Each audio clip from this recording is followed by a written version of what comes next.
बच्चों, आज हम पढ़ने जा रहे हैं पाठ 10 क्रिया यानी वर्ब। इन शब्दों से किसी काम के करने या होने का बोध होता है, उन्हें हम क्रिया कहते हैं। वही क्रिया के बारे में पढ़ते हैं। क्रिया का अर्थ है किसी काम को करना या होना। ठीक है, निम्नलिखित वाक्य को पढ़िए और उनमें रंगीन छपे शब्दों पर ध्यान दीजिए। नेताजी ने भाषण दिया। मोर नाच रहा है, माही सो रही है, बंदर केले खा रहे हैं। ठीक है, तो यहाँ पर क्रिया क्या हो रही है? इन्होंने भाषण दिया, ये क्या है? क्रिया है। यहाँ पर मोर नाच रहा है, तो नाचना क्या है? क्रिया है। माही सो रही है, तो सोना क्या है? क्रिया है। बंदर केले खा रहे हैं, तो खाना भी क्या है? क्रिया है। उपयुक्त वाक्यों में रंगीन छपे सभी पद क्रिया है। उपयुक्त भाषण दिया, नाच रहा है, सो रही है तथा खा रहे हैं शब्दों से किसी न किसी कार्य को करने या होने का बोध हो रहा है, अतः ये सभी क्या है? क्रियाएं हैं। जिस शब्द से किसी काम के करने या होने का बोध होता है उसे क्रिया कहते हैं।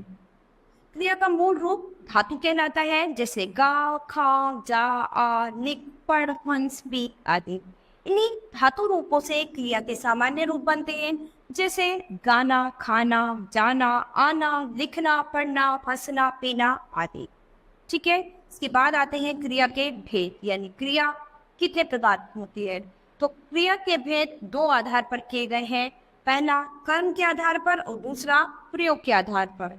ठीक है, तो कर्म के आधार पर क्रिया के भेद कितने हैं? कर्म के आधार पर क्रिया के दो भेद होते हैं। पहला सकर्मक क्रिया और दूसरा अकर्मक क्रिया। सकर्मक क्रिया जिस क्रिया के साथ कर्म जुड़ा रहता है वह सकर्मक क्रिया कहलाती है। जैसे कि माने ने फूल तोड़े, मछुआरा मछली पकड़ता है, तो इसमें क्या है? इसके साथ कर्म निहित है। क्या यानी कर्म क्या है कि फूल, कर्म क्या हो रहा है यहाँ पर? फूल तोड़ना। और यहाँ पर क्या है? ये मछली पकड़ना। तो मछली और फूल क्या है? यहाँ पर कर्म हो गए हैं। ठीक है, तो उपयुक्त वाक्यों में फूल और मछली शब्द क्या है? कर्म है, क्योंकि कर्ता का सीधा फल इन्हीं पर पड़ रहा है। तो क्रिया के साथ क्या किसी किसको लगाकर प्रश्न करने पर यदि उचित उत्तर मिले तो वह सकर्मक क्रिया है। जैसे उपयुक्त वाक्यों में तोड़े, पकड़ता है क्रियाएं हैं। इनमें क्या किसी तथा किसको प्रश्नों के उत्तर मिल रहे हैं, अतः ये सकर्मक क्रियाएं हैं। सकर्मक क्रियाओं के भेद, सकर्मक क्रिया के दो भेद होते हैं। सकर्मक क्रिया के भी अपने दो भेद हैं, एक कर्मक क्रिया और द्विकर्मक क्रिया। तो एक कर्मक क्रिया, इसमें एक ही कर्म होता है, इसे सामान्य सकर्मक क्रिया भी कह सकते हैं। जैसे कि वह पूजा करता है, बच्चे पतंग उड़ा रहे हैं, तो इसमें क्या है? केवल एक कर्म निहित है।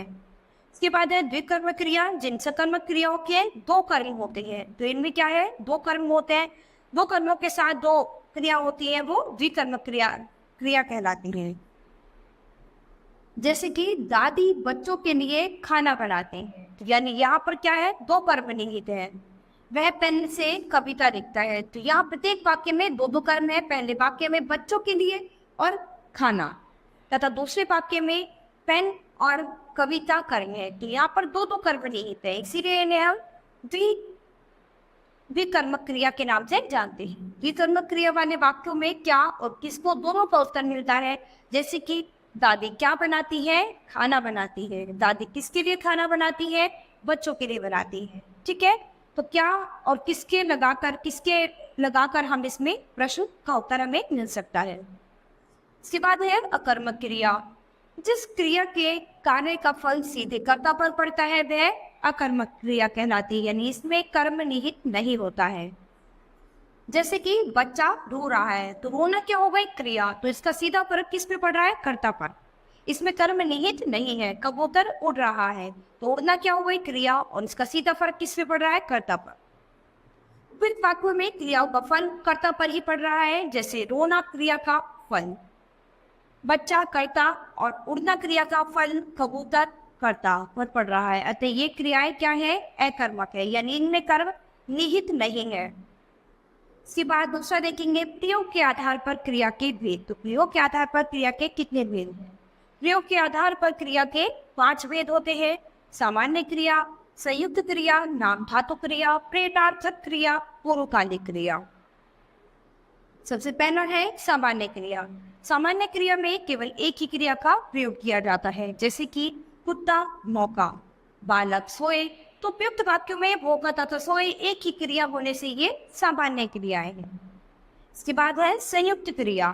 जब एक से अधिक क्रियाएं साथ साथ प्रयोग की जाती है तो वे संयुक्त क्रियाएं कहलाती हैं। जब एक से अधिक क्रियाएं एक साथ प्रयोग की जाएंगी तो वो संयुक्त क्रियाएं कहलाएंगी। जैसे कि मैं नहा रहा हूँ, वह खेल रहा है। तो उपयुक्त पहले वाक्य में नहा तथा रहा हूँ, दूसरे वाक्य में खेल तथा रहा है, तो दो क्रियाओं का प्रयोग हुआ है। ठीक है, तो यहाँ पर दो क्रियाएं हो रही है, यानी नहाना और रहा हूँ। यहाँ पर खेल और रहा है, तो दो क्रियाएं इसमें निहित हैं, तो इसीलिए ये क्या हो गई, संयुक्त क्रिया हो गई। इसके बाद है नाम धातु क्रिया। संज्ञा, सर्वनाम अथवा विशेषण से बने क्रियापद नाम धातु क्रिया कहलाते हैं। जैसे कि संज्ञा हाथ हथियाना, शर्म शर्माना, सर्वनाम अपना अपनाना। इसके बाद है विशेषण तोतला तुतलाना, साठ सठियाना। इसके बाद है प्रेरणार्थक क्रिया।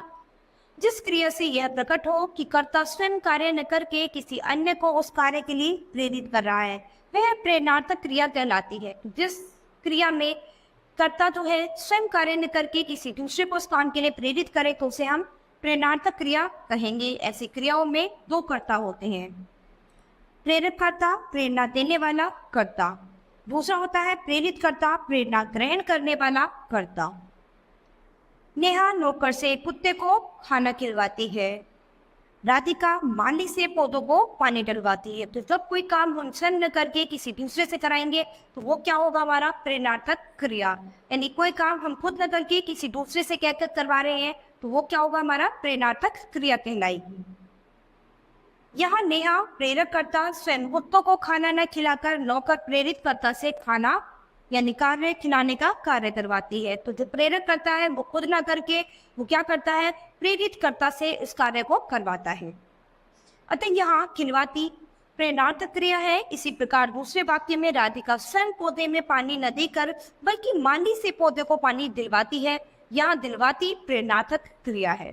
ठीक है, तो ये क्रिया हमारी क्या होगी, प्रेरणार्थक क्रिया कहलाई। पूर्वकालिक क्रिया, जो क्रिया मुख्य क्रिया होने के पूर्व ही पूर्ण हो जाए वह पूर्वकालिक क्रिया कहलाती है। जैसे कि बच्चा नहाकर सो गया, आकाश खिलकर पाठ पढ़ेगा।